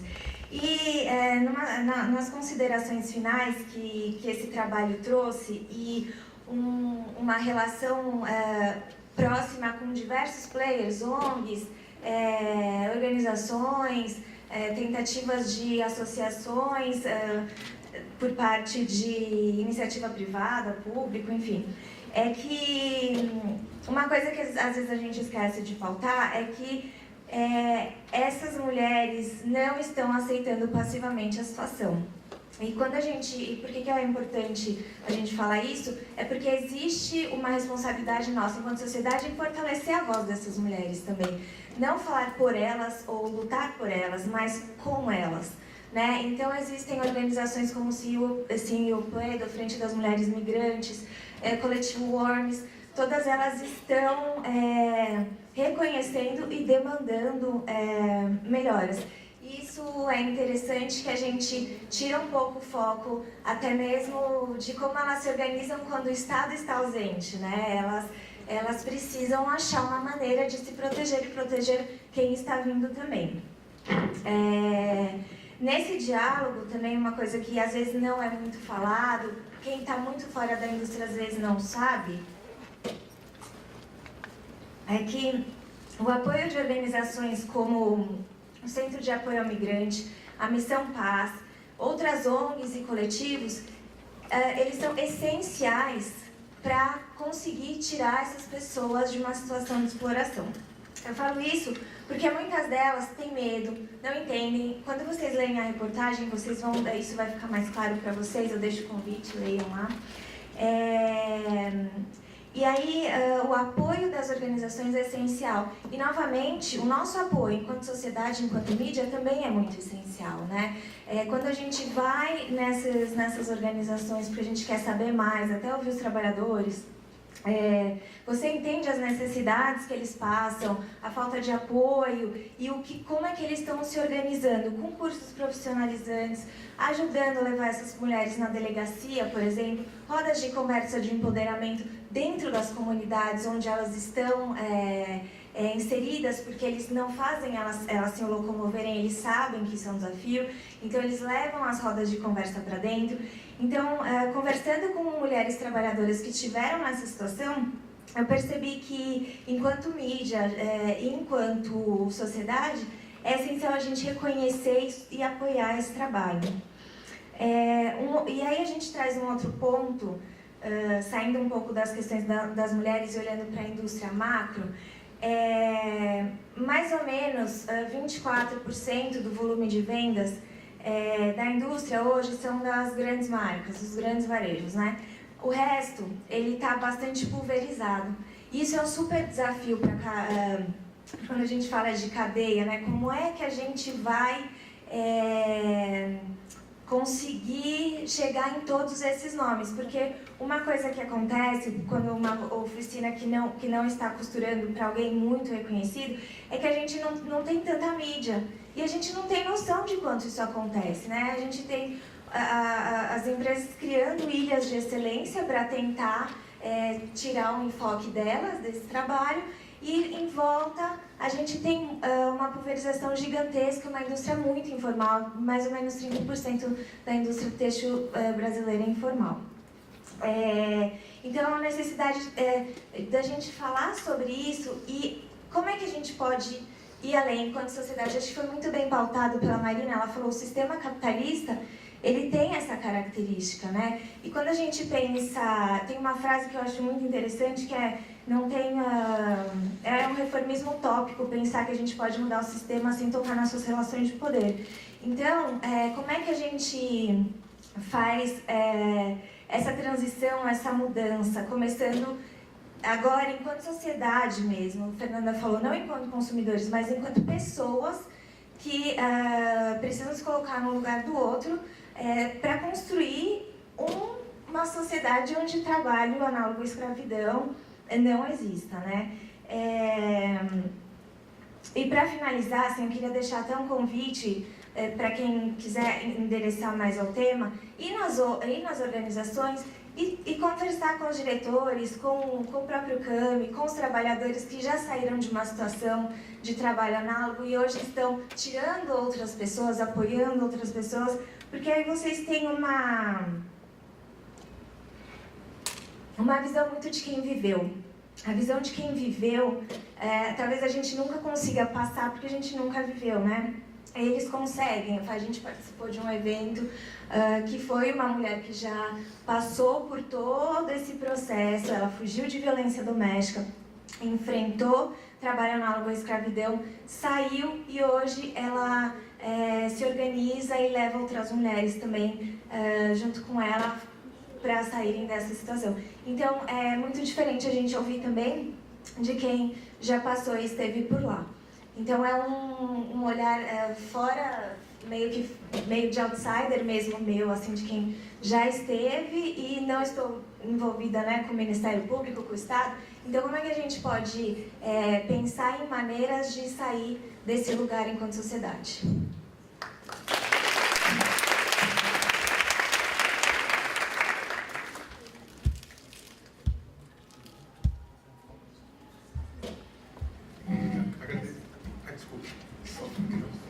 Agradecer as quatro expositoras, né? Tanto a André quanto a Marina fizeram uma exposição a respeito do trabalho que vem sendo realizado pelas instituições responsáveis por combater, por enfrentar o trabalho escravo contemporâneo, né? Sobre a visão tanto do Ministério do Trabalho quanto do Ministério Público do Trabalho. E a Fernanda e a Marina trouxeram experiências, trouxeram iniciativas, né, do ponto de vista da sociedade civil, de como enfrentar esse problema, como reportar esse problema, como olhar isso dentro de um processo amplo e não apenas como um caso isolado. Eu queria fazer um comentário, inclusive, acho que partindo das falas delas, antes de abrir para as perguntas da plateia, acho que duas coisas que são importantes, inclusive, para a formação do jornalista, que a gente está pensando, elas trouxeram, ponderaram. A primeira coisa é o seguinte, o jornalista, ele não se vê como trabalhador. Isso é uma das coisas mais padrão, mais básicas que existe. O jornalista, na redação, não se vê como trabalhador, ele se vê como parte integrante. Não sei se é porque ele concorre, ele faz parte dos mesmos espaços culturais, de lazer, sociais, dos próprios proprietários dos veículos de comunicação, mas o jornalista muitas vezes se vê identificado muito mais com o patrão do que com o trabalhador, sempre. Ou ele deseja ser esse patrão e ele não consegue gerar uma empatia com o trabalhador. Como cobrir trabalho com uma categoria que não se vê como trabalhador? Olha que coisa louca, o jornalista é obrigado, na profissão dele, a fazer cobertura de greves, né? E quando cobre greve, qual que é as manchetes mais comuns? Eu tenho uma pesquisa que apontou paralisação atrapalha o trânsito, greve interrompe marginal. Daí você pergunta, mas é porque isso atinge o maior número de pessoas, será? Ou é a exploração do trabalho que atinge o maior número de pessoas, é a dificuldade de encontrar um salário digno que atinge o maior número de pessoas. Só que a gente não vê dessa forma. A gente acaba pensando ou de forma pontual, ou vendo isso sobre o ponto de vista de uma outra classe social e não a nossa. E a menos que, com certeza, entre muitos de vocês não precisam pensar em salário nem em rendimentos, porque vem de uma família que vai lhes garantir uma qualidade de vida boa, mas boa parte de vocês vai precisar trabalhar, seja por hobby pelo menos, né? Eu, se eu fosse vocês, encontrava um hobby melhor do que jornalismo, mas de qualquer maneira, né, tem gente que tem doido para tudo. Então, o desenvolvimento da empatia com o trabalhador, eu acho que nas falas delas aqui é uma postura com relação a isso, da necessidade de todo mundo aqui descer, sabe, parar, olhar para o rosto de trabalhadores ao fazer diferentes pautas, e aqui a gente não está tratando apenas de trabalho escravo, mas de toda e qualquer pauta que diga respeito à exploração do trabalho. Tentar entender, colocar-se no lugar do trabalhador e tentar ver o mundo sobre aquele olhar, eu acho que é fundamental. Eu acho que se a gente conseguir, se vocês conseguirem fazer isso, eu acho que vocês vão fazer a diferença. E uma outra coisa é a seguinte, a PUC ela é conhecida porque tem muita gente que sai daqui que gosta de cobrir dois temas. Tem muitos alunos que gostam, alunos e alunas que gostam de cobrir esporte, também tem muitas alunas e alunos que gostam de cobrir moda aqui na PUC. E cobrir moda não é só cobrir a estética, mas também cobrir a ética por trás da indústria da moda. Isso é importantíssimo. A indústria da moda, ela não é só criação. Ela é uma sequência longa de etapas que começa lá atrás, muitas vezes, com a plantação da pluma do algodão e que termina depois com todo o trabalho de comunicação relacionado a um desfile, uma exposição, a venda, assessoria de comunicação, assessoria de imprensa de uma marca. Cobrir moda é pensar na cadeia, portanto. Cobrir moda não é pensar no glamour, não é pensar em adereço, não é pensar em pano, mas é pensar na cadeia. Vale lembrar que a Revolução Industrial nasceu do setor têxtil. E o trabalho escravo no setor têxtil nasceu com a Revolução Industrial. Ou seja, na base do capitalismo estava o trabalho escravo no setor têxtil. Interessantemente, mais de 200 anos depois, não conseguimos erradicar. O que mostra que o problema não é pontual, mas é um problema estrutural. Dito isso, eu queria, com a ajuda aqui das coordenadoras dessa mesa, abrir para a plateia, para perguntas em blocos de 3, que elas vão responder. Tem uma mão levantada lá, à esquerda. Oi, meu nome é Mariana e eu sou aluna do 6º semestre de jornalismo. Eu acho que a minha questão é mais direcionada para a Andréia e para a Marina Sampaio. Muito se fala das empresas quando a gente fala de auditorias e descobrir trabalho escravo. Mas eu queria saber um pouco sobre o pós para as pessoas que foram encontradas nessas condições. Existe um trabalho de reintegração delas na sociedade, no caso dos imigrantes, que a Marina falou que eles são boa parte dessas mulheres, né? A gente vê muitas mulheres bolivianas, elas correm o risco de deportação. Como isso funciona? Vamos fazer em blocos de 3, né? E aí depois a gente... Mais perguntas? Ali. Aqui. Na mesma linha da pergunta da aluna, eu sou professora Eliane, além dessa questão da deportação, existe por parte de vocês um acompanhamento dessas pessoas que são retiradas dessa situação de escravidão, um acompanhamento efetivo, não só para que ele seja deportado, mas se ele ficar no Brasil, aqui no Brasil, de reinserção na própria sociedade. Mais alguém? Terceiro bloco. Achou ali atrás?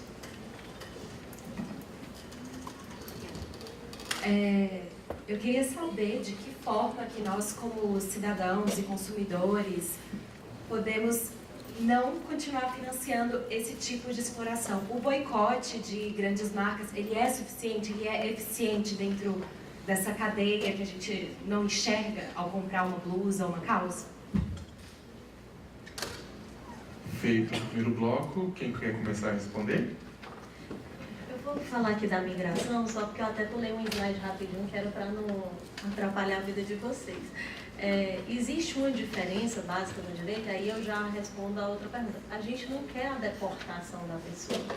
É um pouco criticado, mas eu entendo, e tem um tratado internacional da Organização dos Estados Americanos que fala isso.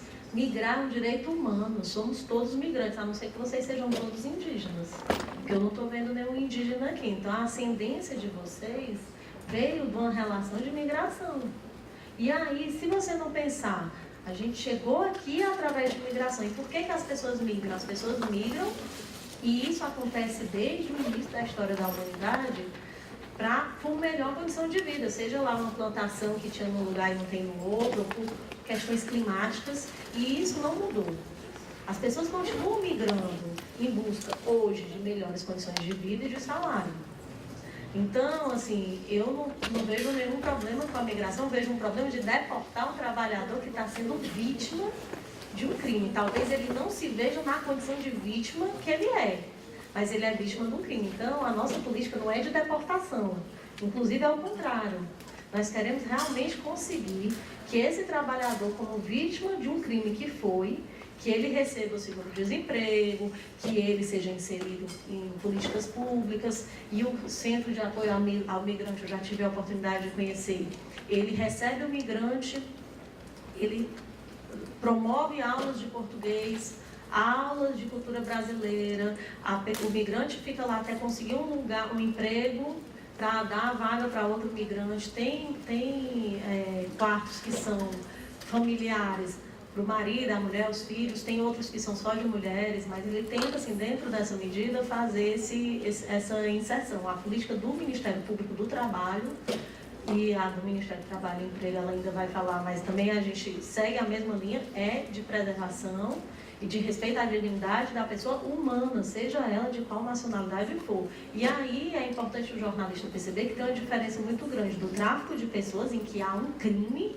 porque a pessoa foi enganada, ela não sabia que seria submetida àquela situação. Então, você vem, você vai ganhar aqui numa confecção R$3.000, vai ter folga semanal remunerada e blá blá blá. Quando chega aqui não vai ganhar nem 300.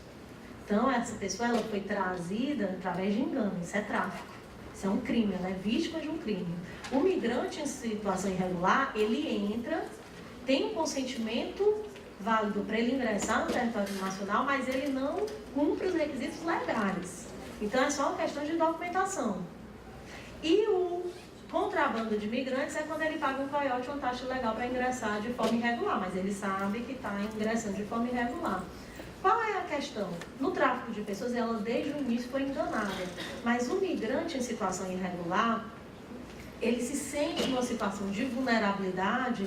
Por quê? Porque ele está longe de toda a teia social, de solidariedade da família e dos amigos, para que possam o ajudar naquela situação mais difícil. E ele também sofre com aquela sensação que a Marina comentou de o senso moral daquela dívida que ele realmente acha que adquiriu, quando na verdade ele não possui dívida nenhuma. Então, a gente precisa diferenciar as três figuras. E eu vou passar já para a Marina responder, mas eu queria só falar uma coisa sobre a fala do Sakamoto. É primordial que vocês saiam de dentro da caixa. Então, não é só tentar essa visão social do trabalhador. Vocês precisam ter leituras direcionadas a isso. Vocês precisam, em relação à greve, por exemplo, a greve é um direito a duras penas conquistados. E é a coisa mais rara você ver um jornalista fazer esse tipo de manchete. E tanto que, assim, eu vou recomendar uma leitura, que é o Bernard Edelman, A Legalização da Classe Operária.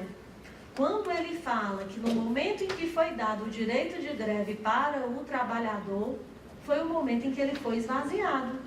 Porque tudo não pode, qualquer coisa é abusiva.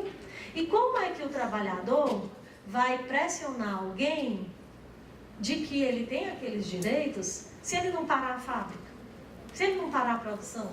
Se ele não causar um certo prejuízo? Haja visto aí os exemplos da história, como o cartismo, por exemplo, que havia a sabotagem das máquinas pelos trabalhadores. E em relação ao trabalho escravo, a mesma coisa. Você não precisa ter sido escravizado para ter senso de justiça de que a gente não quer um mundo que permita esse tipo de atrocidade ainda. Porque não vai adiantar seu carro ser blindado. Até a própria Christine Lagarde, que é a diretora-geral do FMI, que é um fundo de natureza neoliberal e reconhecido e combatido pelas suas práticas, falou em Davos, após a fala do Henrique Meirelles, que até o FMI já entendeu que não existe desenvolvimento sem diminuição das desigualdades sociais. Então, assim, a gente precisa ter consciência de que não é porque o outro está ali naquela situação de extrema miséria e exploração, que eu acho que a redução à condição análoga lá de escravo, é triste falar numa reforma trabalhista em que está sendo retirado direitos, quando a gente vê as estatísticas de que tem gente que não tem direito nenhum. Ela não é tratada como gente. Ela não é reconhecida pelo patrão como uma pessoa. É triste nesse contexto a gente perceber isso. Eu acho que assim, seria fundamental a gente conseguir se colocar no lugar do outro, mas também passar a pensar fora da caixa, fazer esse jornalismo diferenciado. E assim, é por isso que eu fiquei feliz quando eu vi o professor que vocês têm, que a gente precisa ter realmente esse olhar. Vou passar para a Mari. Desculpa.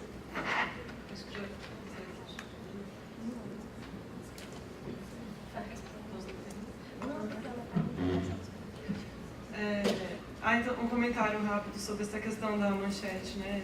Manchete jornalística sobre questões de greve. Essa foto que eu trouxe da greve de 17, eu estava pesquisando, estava na internet, aí eu achei umas manchetes de jornais da época, aí aparecia assim: desordem, trabalhadores causam caos social, como é que era? Bagunça na fábrica, e não sei o quê. E assim, né, hoje a gente olha para trás e vê, poxa, eles estavam querendo jornada de 8 horas, né, antes era de 14, 16, enfim. Eles queriam salário mínimo, eles queriam receber um salário na data certa, né, que antes também não tinha data para pagar. Enfim, é só esse comentário rápido. Sobre a questão das colegas, o Ministério do Trabalho tem também, já existiu essa política de deportação, né? Há um tempo já que não existe mais. A gente entende também que é um direito do trabalhador ficar, então a gente trabalha pela regularização da documentação dele. E como eu havia dito, tem a emissão das guias de seguro-desemprego, que é um modo de dar alguma forma de subsistência para ele, pelo menos durante 3 meses, né? Que é de valor de um salário mínimo.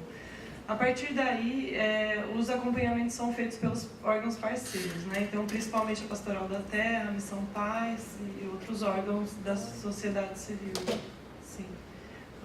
A parte do Ministério do Trabalho normalmente vai até a questão da emissão das guias de seguro-desemprego. Acho que principalmente pelos motivos que eu disse aqui, né? Da falta de estrutura, falta de condições mesmo, que a gente tem de fazer um trabalho um pouco mais completo.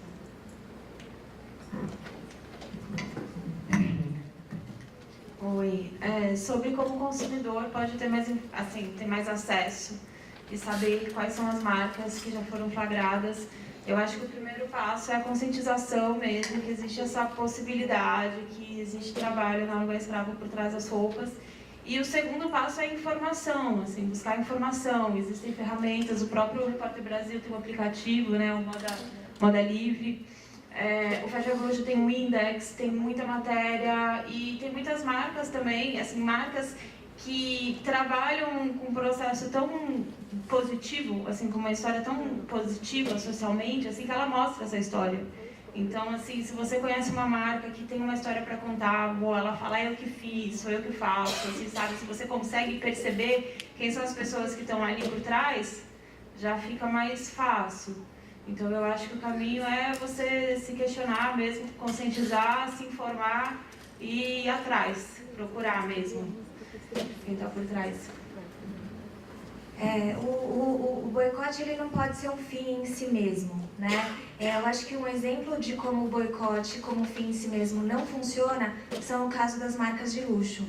No próprio Transparency Index do Fashion Revolution, a gente vê que marcas como Chanel, por exemplo, tem uma cadeia produtiva super opaca, né? E se a gente não tem dinheiro para comprar uma bolsa Chanel, estamos todos, de certa maneira, boicotando e ela não é mais transparente por isso. Então, enquanto seres sociais, né, a gente precisa pensar para além do consumo. Eu acho que o cuidado para não cair nessa retórica capitalista de eu compro ou não compro e eu resolvo os problemas. Atuação enquanto uma pessoa política, né? A gente viu a questão de quanto a política interfere na questão do trabalho análogo à escravidão, né? Uma atuação enquanto profissional, que o próprio Sakamoto falou agora. Então, eu sou um jornalista, como é que eu estou abordando o tema, né? Atuação enquanto sociedade civil, de pressionar, de conscientizar, de conversar com as pessoas, igual a Fernanda falou, de se informar. E atuação enquanto voluntário e conhecer o CAMI, entender o que eles precisam, de repente estar junto, eles dão aula de português, eles precisam de professores de português, né? Existem outras ações que também podem ajudar a combater de uma maneira que possibilite essas pessoas saírem da zona de vulnerabilidade social ou que não sejam desconsideradas completamente pelo Estado, igual a gente está meio que observando, né? Um outro ponto também, que quando a gente fala do boicote não pode ser um fim em si mesmo, é que um reporte muito recente, um dos mais conhecidos, o Pulse Report, ele fez uma entrevista com diversas marcas, foi um trabalho muito bem feito, e eles chegaram à conclusão que o maior impulsionador de mudança para as marcas é a legislação. Então isso é bastante significativo. É claro que pressionar enquanto sociedade civil, expor, debater, a gente vê marcas se organizando agora pela dor, né? Pela exposição, pelo trabalho que o Ministério Público tem feito, pelo trabalho que alguns jornalistas, como a própria ONG Repórter Brasil, tem feito. Mas a questão da legislação, ela é muito importante, ela existir, ela ser cumprida e ela ser fiscalizada. Então a gente atuar mesmo enquanto ser político.